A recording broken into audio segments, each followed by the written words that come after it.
Hi school counselors, I'm so glad that you're here. Okay, today we're going to talk a little bit about the things that I found while I was cleaning my office. Obviously, the first thing that I found was tons of papers. Tons of papers that needed to be shredded. 504 documentation that I need to shred it as well. I found shoes, you know that you put some shoes when you're waiting, if you're a lady and you're waiting your beautiful high heels and then you get tired and you want to use your flats.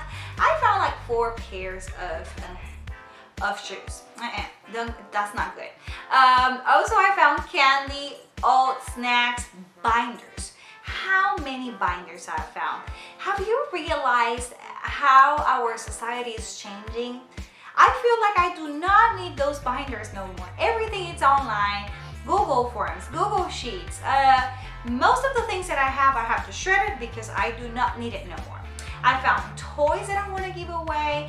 I found that I bought more book bins than I was expecting for. My question for you, school counselors, while you're cleaning, how hard it is for you to let go, throw away, give away, and what did you found? Anything interesting?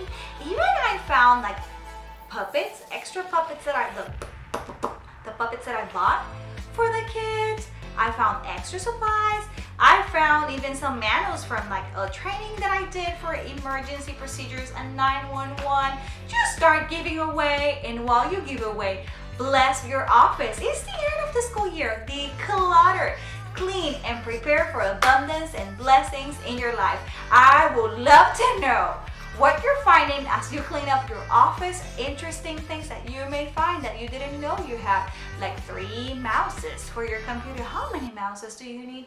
How many keyboards are you finding? Let me know under the comments. This is a silly topic. I just want to connect with you and I would love to know. See you next time. Bye.